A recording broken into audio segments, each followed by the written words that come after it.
we're going to give you an idea kung bakit kaya maraming mga buyers ang gustong kumuha dito sa Pleasant Fields. One of the topmost reason is quality and yet affordable ang mga bahay namin dito sa Pleasant Fields.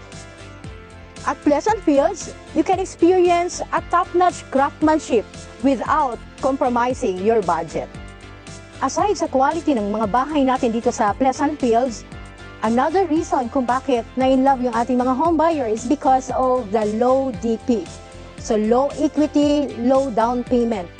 You can just settle 120,000 or minsan mas mababa pa sa 120,000.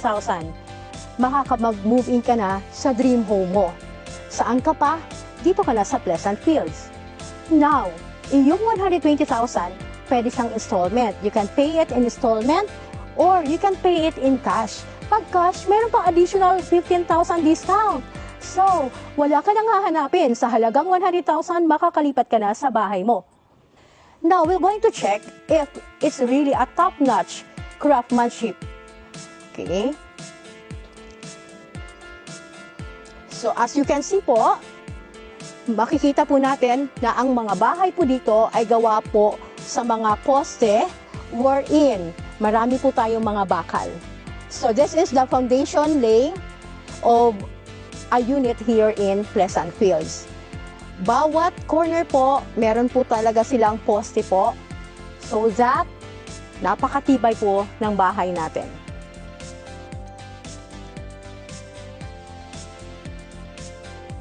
This is the sample ng bahay habang ginagawa. As you can see, wala kayong makikitang tinipid na pagkagawa. So makikita nyo po, malinis ang kanyang pagkakasemento at yung palitada ng kanyang bakal, you can see it na hindi ho talaga tinipid.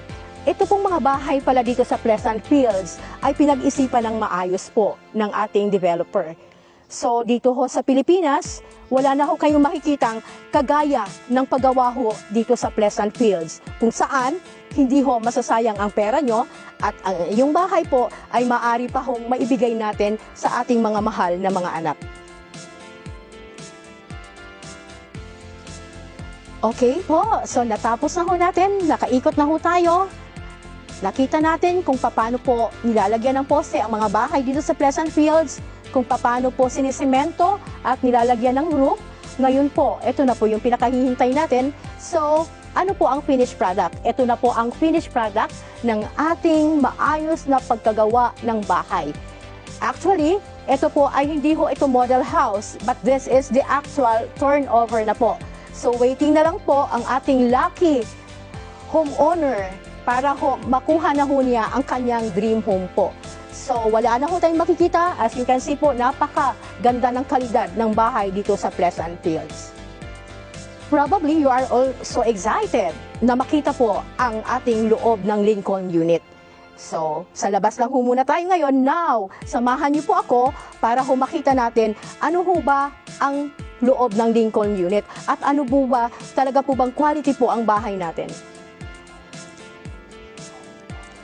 Bago pala tayo pumasok, tingnan muna natin po ang ating garage. So, kung makikita ho natin, this is already semi-covered garage na po. So, hindi ho mag-fade yung kulay ng ating mga sasakyan since naka-cover na po yung garage natin. And aside that one po, malawak po yung ating garage. So, kahit ho malalaking sasakyan, even ones, can fit to this size ng garage po. And one thing more, pinag-isipan ho talaga kung ano hong makakabuti sa homeowner.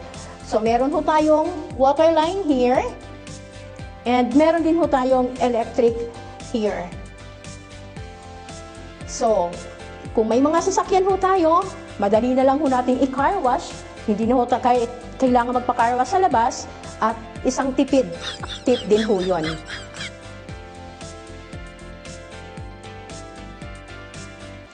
So, pagpasok pa lang po, mararamdaman nyo na po na malamig ho sa loob ng bahay.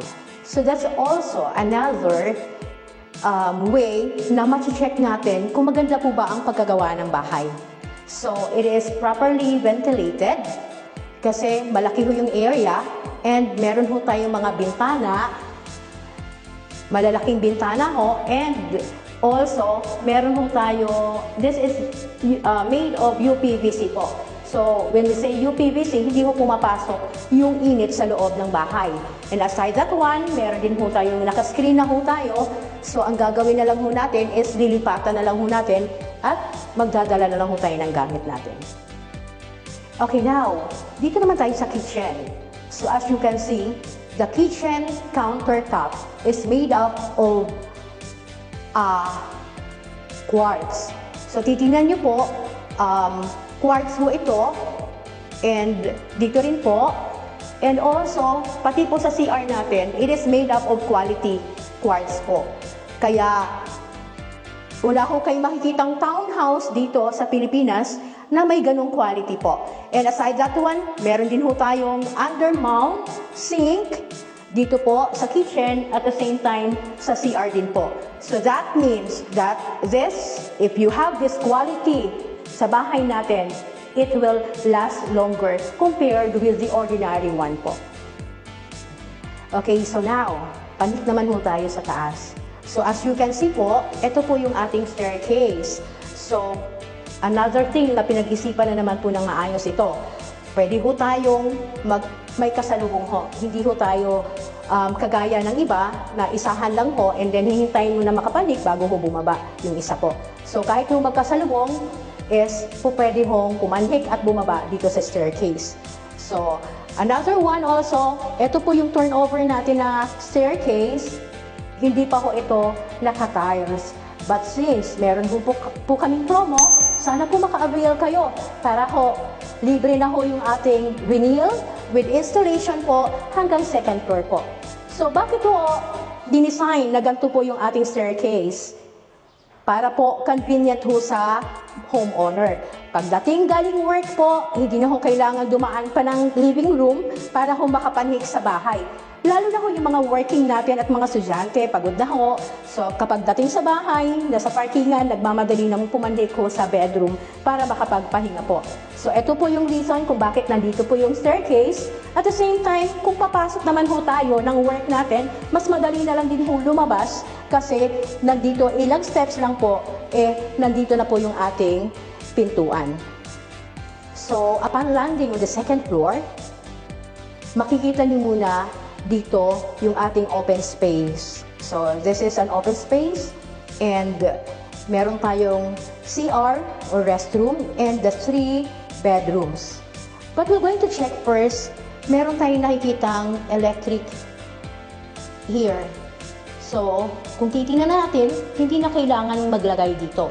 But since may concern ang developer para sa kanyang mga home buyers, pati dito, nilagyan niya ng pwede nating magamit. So, pasok po tayo dito sa restroom po or the CR po natin. So, as you can see po, malaki po ang CR. Malawak po ang CR ng second floor natin. It is also tiled na po from ground to ceiling po. And, makikita niyo po, meron ho tayong saksakan dito ready for hot and cold na or heater na rin po. And then we also have this shower po. And we have this water closet po na maganda po at quality po. And meron din ho tayong malawak na bintana ho dito sa CR natin. And ito po, UPVC pa rin ho yan. Kahit ho umulan, the water will not get in dito po sa loob ng CR. Because this will make use of as a canopy po. And then, meron po tayong sink dito, another quality which is made of quartz din po. And we have undermount sink na rin po na hindi ho madaling masira. And meron na rin ho tayong cabinet para kung ano ho mga toiletries ay pwede ho nating itago ho sa loob ng cabinet natin para ho organize yung ating CR po. In CR, sa second floor, we have the master's bedroom po. So, kung makikita ho natin, ito po, ganito ho kaglaki ang window ho natin dito. Gaya din ho ng second room and the third room ho natin. So, why is it being designed like this? Para ho, maganda yung ventilation natin. Pag binuksan ho natin yan, malamig ho, papasok ang hangin, at the same time po, yung natural light po would get into our room po. Kaya kahit hindi na ho tayo mag-aircon, hindi na ho tayo mag-ilaw, para tipid ho sa kuryente, kayang-kaya na ho dito po sa Pleasant Fields. And meron din ho tayong mga connection, pwede na ho, dito nakaabang na ho for the aircon. And eto pong mga saksakan dito, hindi ho tinipid, hindi ho isa lang, kundi marami pa po.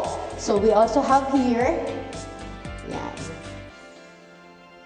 So ganun po kaganda ang isang room pa lang po, ang master's bedroom ng Lincoln unit natin.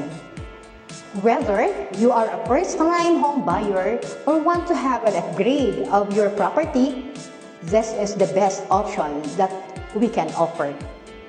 I am Mary Jane Kwan, your property consultant and your partner in your home ownership journey. Those who would like to have tripping so that you can check the location as well as the proofs of how good the houses are here in Pleasant Fields, you can check my contact number below. That's 0936-917-4882. So sana po, isa po kayo sa aming mga home buyers na matulungan namin magkaroon ng bahay o kaya magkaroon ng mas maganda pang bahay or additional investment. Good morning everyone. God bless po.